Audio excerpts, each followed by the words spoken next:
என்ன ஆச்சு? எல்லாம் இருட்டா இருக்கு. அப்பா, விளக்கு அணைஞ்சிடுச்சு. இங்க பாரு டானியல், ஒரு குட்டி வெளிச்சம். வாவ், பிரகாசமா இருக்கிறது அம்மா. தாத்தா, நீங்க இருட்டுல தனியா இருக்கீங்க. உனக்கு ஏதாவது உதவி வேண்டுமா? இந்த வெளிச்சம் எனக்கு மிகவும் உதவியாக இருக்கிறது குட்டியனே. டேனியல், எங்கு செல்கிறாய்? நான் ஊருக்கு உதவி செய்ய போகிறேன். நன்றி டேனியல், எங்களை இருட்டிலிருந்து காப்பாற்றி விட்டாய். நன்றி, மிக்க நன்றி. பரவாயில்ல நண்பர்களே, வாருங்கள், வீடு வந்து விட்டது. மகனே, நீ செய்தது மிகவும் மகிழ்ச்சியா இருக்கிறது.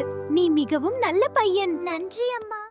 இதுல இருந்து என்ன புரியுது குட்டீஸ்? டேனியல் அண்ணா கிட்ட இருந்தது ஒரே ஒரு லேம்ப் தான், ஆனா அவரு அது மூலயமா ஒரு ஊருக்கே வெளிச்சத்தை கொடுத்தாரு. இதுதான் பைபிள் சொல்லுது குட்டீஸ், நீங்கள் உலகத்திற்கு ஒளியா இருக்கிறீங்கன்னு சொல்லிட்டு. அப்போ நம்ம கிட்ட இருக்கிற ஒரு சின்னதான நல்ல விஷயம் இருந்தா கூட மற்றவங்களுக்கு அதை ஷேர் பண்ணணும், மற்றவங்களுக்கு அதை கொடுத்து ஹெல்ப் பண்ணணும் குட்டீஸ். So you are the light of the world. So மற்றவங்களுக்கு நீங்கள் ரொம்ப யூஸ்ஃபுல்லாக மாறதுக்கு நான் உங்களை பிளெஸ் பண்ணுறேன். டாடா, பாய்.